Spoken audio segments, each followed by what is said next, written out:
हमारे चैनल को सब्सक्राइब करें और लाइक शेयर कमेंट सब कुछ करें।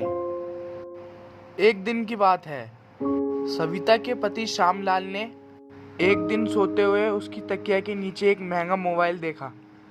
उसका दिमाग खराब हो गया।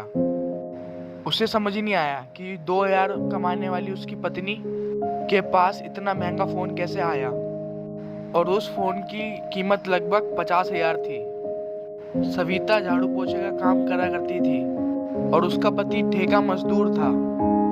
इतना महंगा फ़ोन देखकर उसके पति के दिमाग में बहुत सवाल आने लग गए। श्यामलाल ने अपने दिल को मनाया तो ज़रूर, पर उसे नींद नहीं आई। अरे इसके पास इतना महंगा मोबाइल फोन कहाँ से आया? सोच रहा हूँ उसे जगा के पूछूं।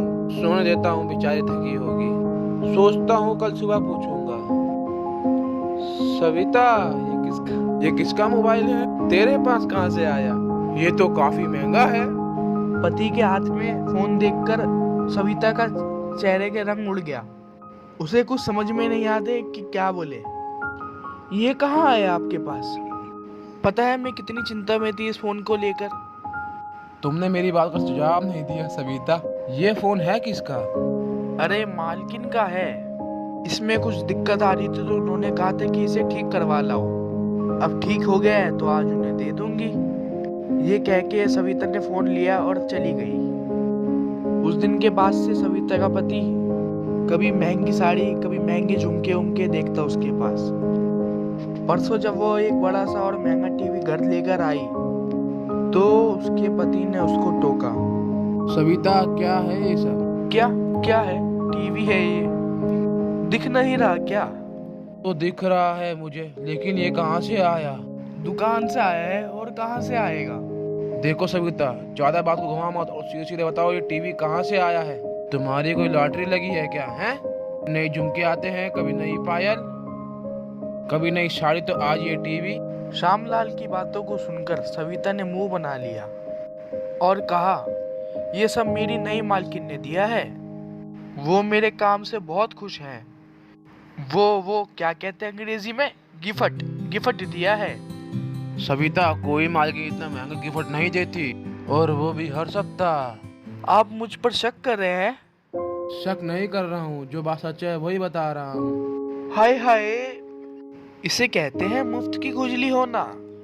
अरे हम दोनों जितना कमाते हैं उससे हम इस जन्म में तो ये सब नहीं ले सकते हैं। अब कोई मुझे दे रहा है तो आपको क्या खुजली हो रही है? देखिए, मैं कोई गलत काम नहीं कर रही हूँ। तो मेरी मालकिन से जाकर पूछ सकते हैं। श्यामलाल की बातों को सविता अपनी गोलमोल बातों से टाल गई। श्यामलाल ने उसकी बातों को सुना तो जरूर, पर वो चाहकर भी उसकी बातों पर विश्वास नहीं कर पा रहा था। अचानक से सविता का बदला हुआ रंग दूसरों के लिए अचंभक था। उसके मोहल्ले वालों ने अब पीठ पीछे बातें बनाना शुरू कर दी। सविता ने क्या लोट छापने मशीन लगा रखी है अपने घर पे? कल ही नई टीवी लाई थी वो, आज देखा नई वॉशिंग मशीन लाई है वो। अरे उसके कान के झुमके देखे तुमने? इतने बड़े बड़े थे, बिल्कुल खाली सोने के थे वो तो बता रही है उसकी मालकिन उस पर बहुत मेहरबान है। भला इस तरह मालकिन लोग अब कहाँ मेहरबान होने लगी हैं उन लोगों पर? मुझे तो दाल में कुछ काला लग रहा है। तुमने तो मेरे मुंह की बात छीन ली। सविता जरूर कोई गलत काम कर रही है। लोगों की बातें श्यामलाल के कानों तक जाती। सविता से लोगों की बातें कहता तो अरे जलन नाम की भी कोई चीज होती है। उनकी मालकिन उनके एक दिन नहाने पे उनके पैसे काट लेती है, और मेरी मालकिन मुझे गिफ्ट पे गिफ्ट दिए जा रही है। वैसा होगा तो उन्हें क्या नींद आएगी?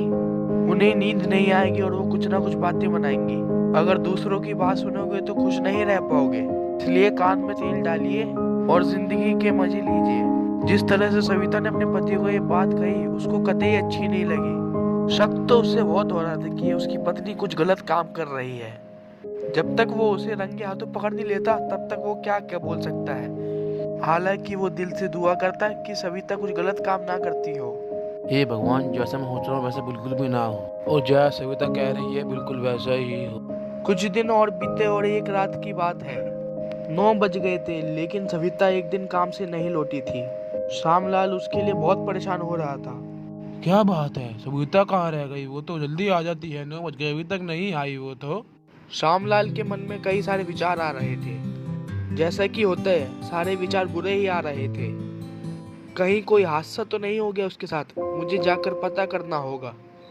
श्यामलाल शांति को ढूंढने M2 के अपार्टमेंट में चला गया। जैसे ही वो पास पहुंचा, वहां एक पुलिस की वैन खड़ी थी और उसमें सविता बैठी थी।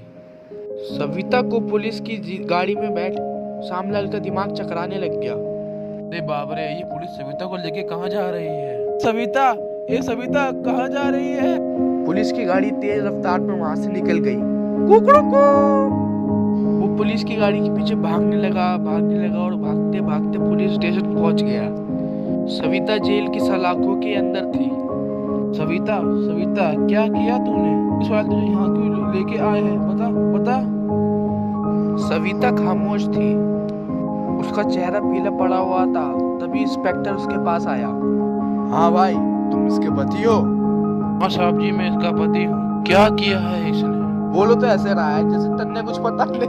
अरे जरूर तुम लोग मिलकर ये रैकेट चलाते होगे। रुक, तेरे भी जेल में बंद करता हूँ। कौन सा रैकेट साहब? आप क्या कह रहे हैं? सविता का मन हमेशा से अमीर बनने का था। वो बड़े साहब लोगों के यहाँ काम करती, उनके लाइफस्टाइल देखती, उनके कपड़े और गाड़ी देखती।